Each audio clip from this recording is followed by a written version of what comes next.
Greetings from Victoria, Garnet Schulhauser here.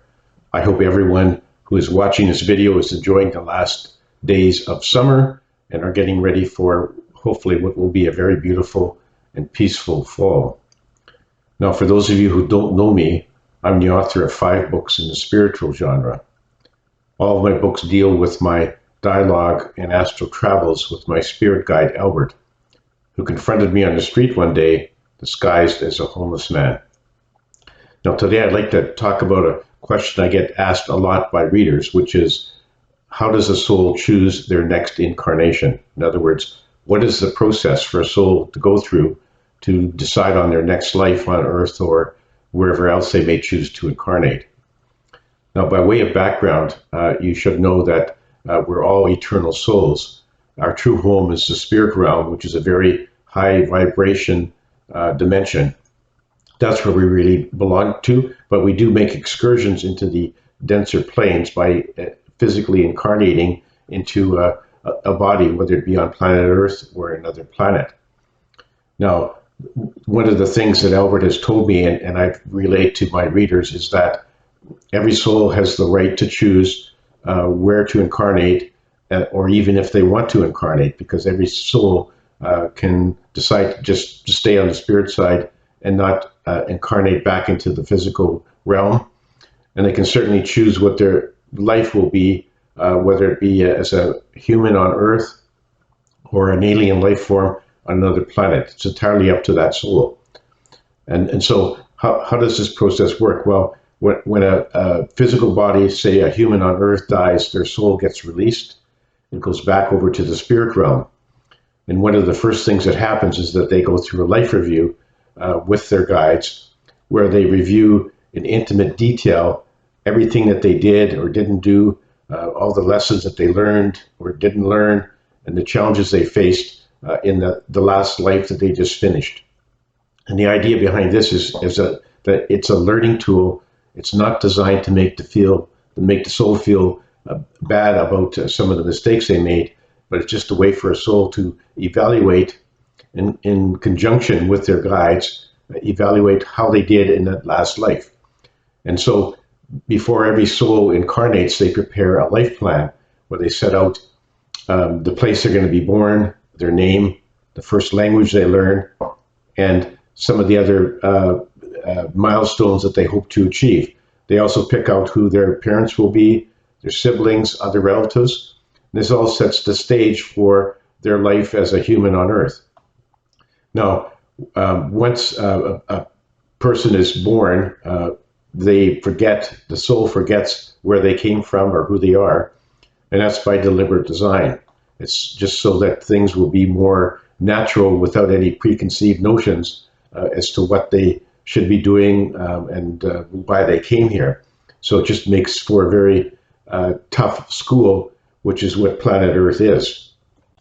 So in every life plan, souls try to map out some of the things they hope to experience, lessons to be learned, challenges to be faced.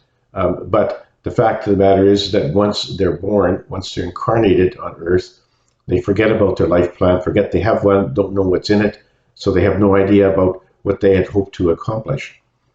That means that if you had decided that you wanted to experience 10 things in this life, at the end of the day, when you have your life review, you can see, okay, how many of those boxes did I check off? Most of the time, you haven't checked them all off. But that's not a problem, because souls can reincarnate as many times as they wish until they have experienced everything they need to experience for their growth and evolution as a soul. And after the completion of the life review, every soul has a decision to make. Do they want to reincarnate again, or do they want to stay on the spirit side? It's entirely up to them.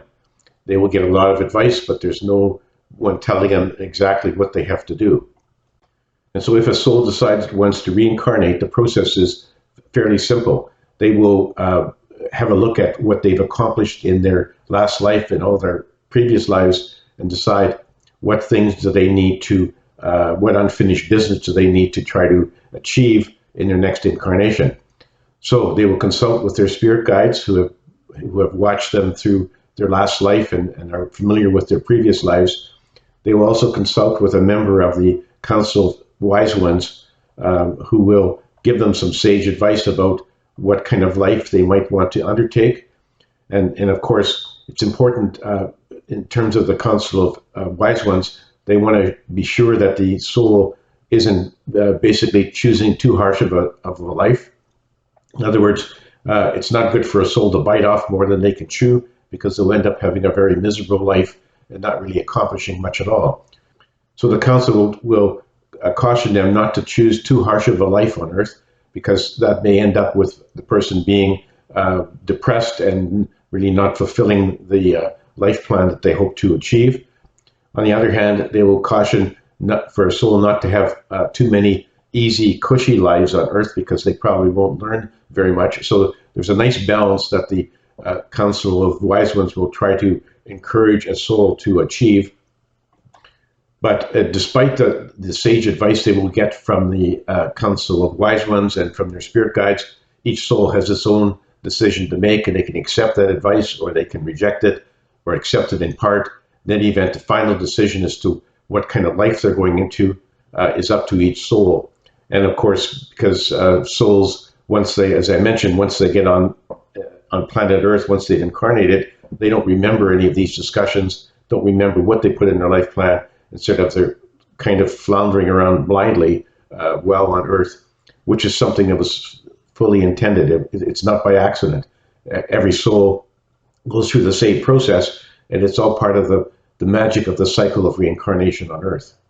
So all souls choose their next incarnations through a very deliberate process. It's not just random, throw a dart at the wall kind of decision process. It's consultation with the Council of Wise Ones, with their spirit guides, after reflecting on what they've just accomplished in their most recent life and what they've done in all their previous lives, with a view to achieving the goals for their growth and evolution. And so it's a very careful process. And every incarnation is preceded by in-depth consultations by the soul with the Council of Wise Ones, with their spirit guides, and with the other people who will play major roles in the upcoming life, like the parents, siblings, aunts, uncles, best friends, and so on. So it's very much of a consultative process with everyone that will be part of the soul's new life, agreeing to play their parts in that life, and the soul agrees to play its part in their lives. And so it's very much of a joint effort. But the very good news is that no matter what happens during a life, if some soul has not met many of its encounters it hoped to experience because of free will actions, the soul can rest assured that it can come back and reincarnate as many times as it wants until it has achieved all of its goals.